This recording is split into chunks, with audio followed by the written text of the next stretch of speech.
Hello, I'm Jason Stanton. I serve as senior pastor at First Lutheran in Onalaska, and this is my morning musing for Wednesday, September 23rd. I've been thinking about firsts. The first person to do this or the first person to do that has always captured my imagination. The Wright brothers being the first to figure out flight, or Neil Armstrong and Buzz Aldrin being the first to land on the moon. The first African-American baseball player, Jackie Robinson, he's so celebrated that on Jackie Robinson Day, everybody in Major League Baseball wears his number.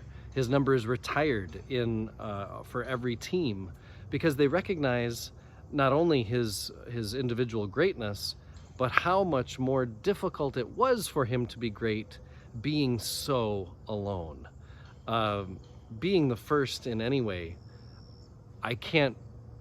being a white, straight male, I haven't had to blaze my own trail really anywhere.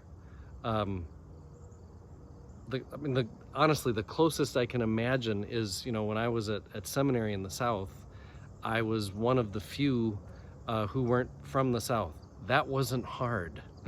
That was nothing compared to the enormous challenges and roadblocks thrown in the way of somebody like Jackie Robinson. Or, there's a very long list. And as I think of firsts, I came across something this week that just struck me so hard. I couldn't believe that we had this kind of a first.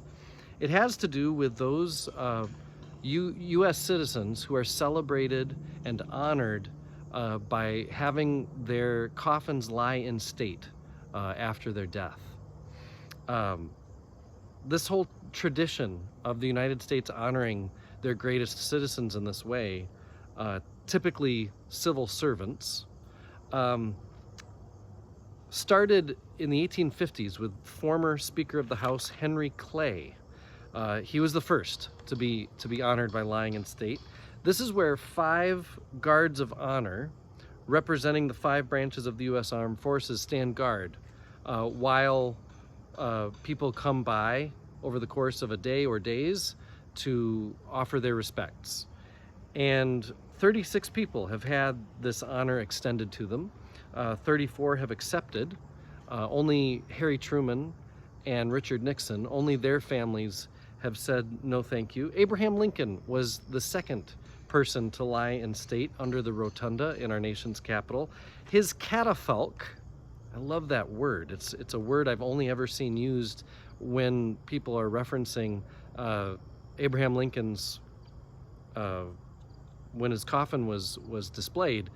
That stand that the coffin goes on, my hands are like trying to show you, that stand that the coffin goes on, it's black, it's draped in like a curtain, that's a catafalque.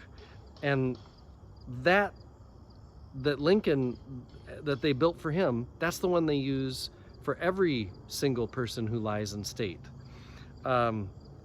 It's an honor that the House and the Senate have to agree on to extend, and it's been extended to all the presidents, for 12 presidents.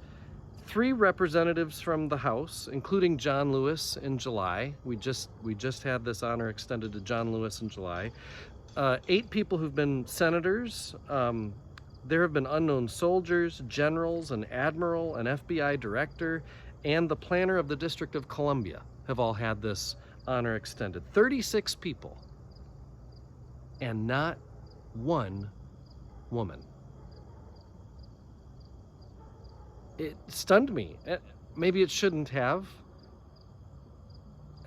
It's never been extended to a woman. And yet, the first woman Speaker of the House announced on Monday that Ruth Bader Ginsburg would lie in state this Friday, September 25th. RBG will also lie in repose at the Supreme Court today and tomorrow.